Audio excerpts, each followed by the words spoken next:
my name is Mr. Snrub, and I come from, someplace far away. Yes, that will do. Anyway, I say we invest that money back in the nuclear plant. I like the way Snrub thinks.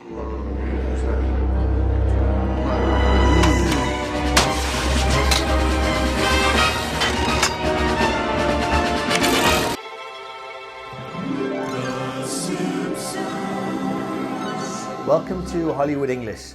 Today we're learning English with The Simpsons, and not just any episode, but Marge versus the Monorail, one of the most loved out of nearly 800 episodes.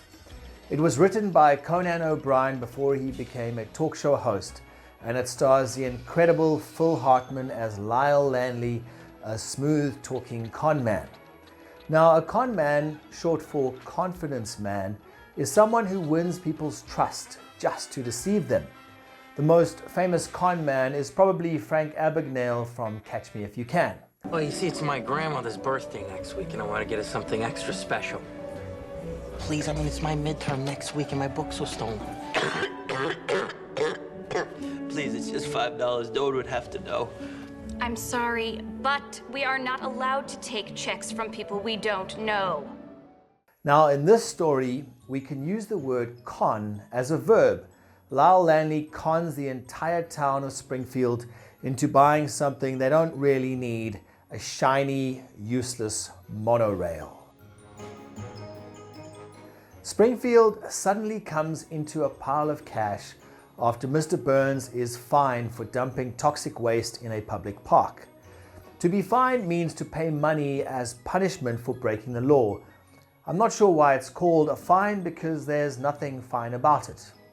At his trial, he's wheeled in like a dangerous criminal, just like Hannibal Lecter in The Silence of the Lambs. He's fined $3 million, and now the town has to decide how to spend it. The suggestions are actually pretty reasonable. Put out a giant fire and hire more police officers. But Marge has a better idea. Let's see what she has to say. Well, surely you've all noticed the terrible condition Main Street is in.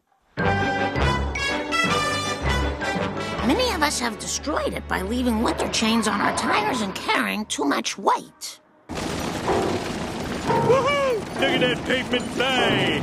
And those potholes are becoming a real nuisance. Oh! It's ironic because part of the damage that Marge is talking about is caused by Homer himself. We use the word irony when reality is the opposite of what you'd expect.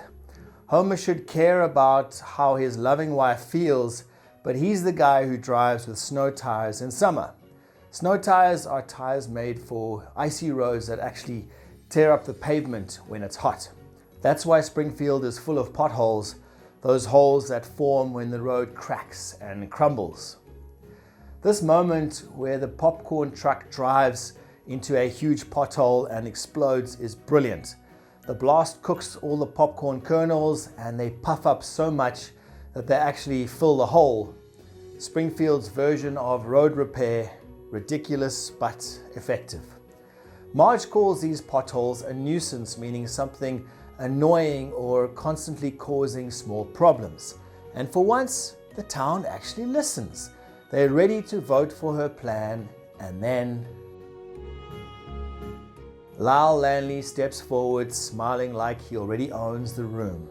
Let's see what this kind of confidence looks like. You know, a town with money's a little like the mule with a spinning wheel. No one knows how he got it, and danged if he knows how to use it. Mule. The name's Lanley, Lyle Lanley. And I come before you good people tonight with an idea. Probably the greatest... Oh, it's not for you. It's more of a Shelbyville idea. Now, wait just a minute. We're twice as smart as the people of Shelbyville. Just tell us your idea and we'll vote for it. All right. I tell you what I'll do. I'll show you my idea. I give you the Springfield Monorail. I've sold monorails to Brockway, Ogdenville, and North Haverbrook, and by gum, it put them on the map. A town with money is like a mule with a spinning wheel, No one knows how he got it, and danged if he knows how to use it. A mule is a work animal, the offspring of a donkey and a horse. A spinning wheel is an old tool for making thread. The metaphor makes no real sense, but that's the joke. He sounds clever while saying nothing. Then he pulls a sales trick. Oh, it's not for you. It's more of a Shelbyville idea. Shelbyville is Springfield's rival town. By pretending his idea is too good for them, he gets the crowd begging to hear it. I've sold monorails to Brockway, Ogdenville, and North Haverbrook, and by gum, it put them on the map. By gum means I swear, and put them on the map means made them famous. What makes this line hilarious is that Lanley literally pulls out a hand-drawn map with those 3 town names scribbled on it. Technically, yes, they're on a map, but nobody outside Springfield has ever heard of them. Well, sir, there's nothing on earth like a genuine bona fide electrified 6-car monorail. What I say? Monorail! What's it called? Monorail. That's right, monorail. I hear those things are awfully loud. It glides as softly as a cloud. Is there a chance the track could bend? Not on your life, my Hindu friend. What about us Brendan Slobs? You'll be given cushy jobs. Were you sent here by the devil? No, good sir, I'm on the level. The ring came off my pudding can. Take my penknife, my good man. I swear it's Springfield's only choice. Throw up your hands and raise your voice. Monorail. What's it called? Monorail. Once again. Then the real show begins. Well, sir, there's nothing on earth like a genuine bona fide electrified 6-car monorail. All those adjectives, genuine meaning real, bona fide meaning authentic or also real, and electrified meaning powered by electricity or just exciting, sound impressive but mean nothing. What I say? Monorail! What's it called? Monorail. That's call and response, a trick that makes people feel included and less likely to think for themselves.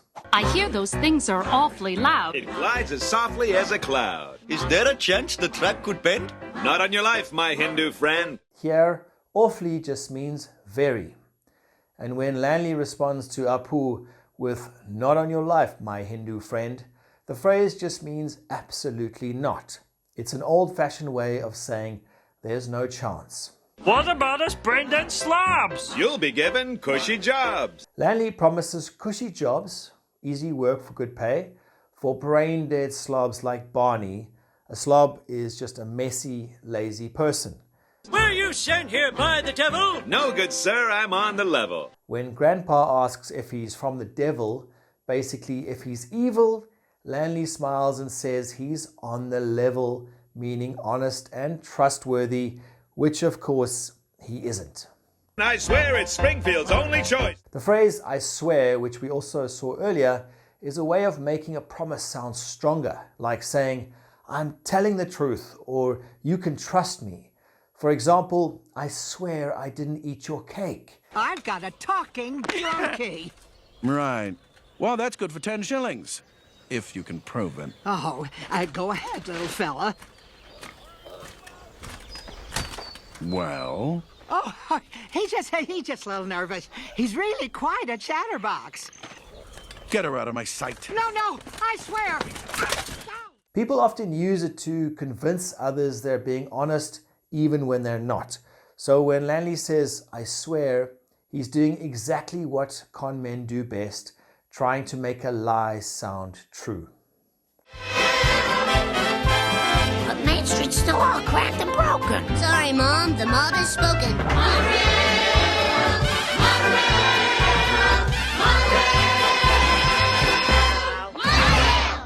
When Marge tries to raise a real concern, but Main Street's still all cracked and broken, the crowd, or Bart, drowns her out.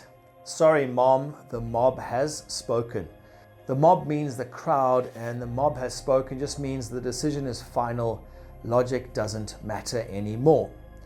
This is what we call mob mentality, when people stop thinking for themselves and just follow the group. Emotion takes over and reason disappears. We've seen it in countless stories: villagers chasing the monster in Frankenstein, Gaston leading the crowd in Beauty and the Beast, or the chaos at the end of Mean Girls. Different stories, same idea. Once the mob starts moving, it's almost impossible to stop it. In just a few minutes, Lyle Lanley sells a fantasy to an entire town. He uses charm plus rhythm and repetition, the basic tools of persuasion. He turns a terrible idea into a public dream simply by performing it with confidence. That's why the scene is legendary. It's not just a comedy, it's a parody, a humorous copy of The Music Man, a classic American musical about a smooth-talking salesman who tricks a small town into buying fake instruments.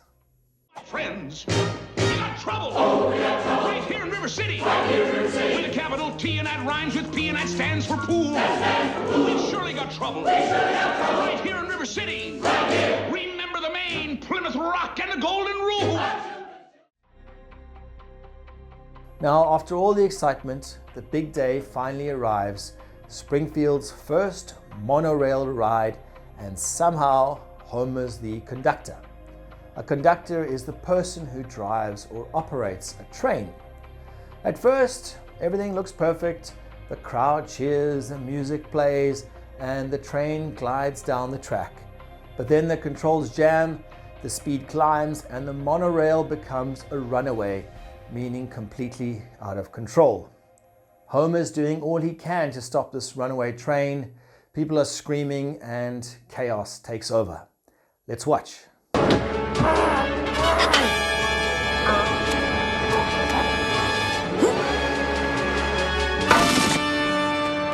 Dad?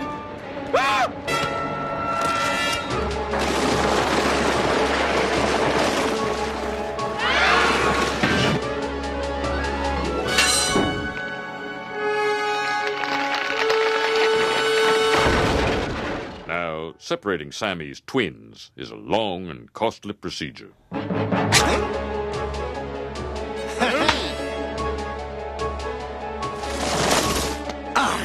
You call that an anchor?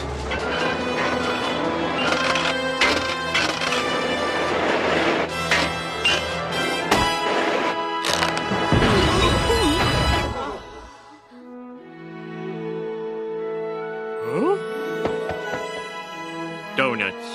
Is there anything they can't do? Dad, you're a hero. Yes, son. I'm the best mono-thingy guy there ever was.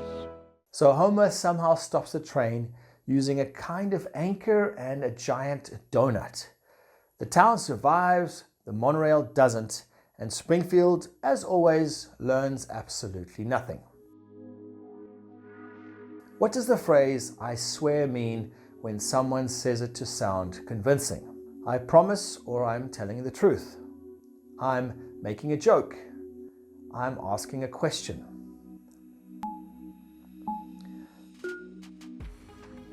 What does it mean to put a place on the map?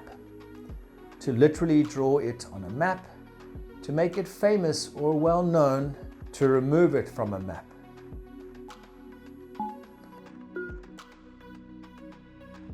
What is mob mentality? When people follow the crowd without thinking, when a crowd holds a peaceful debate, when everyone thinks independently.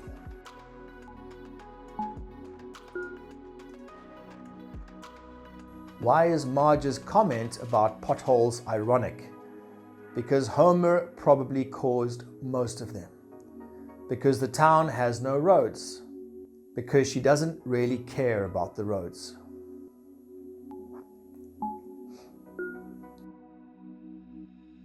Thanks so much for watching Hollywood English.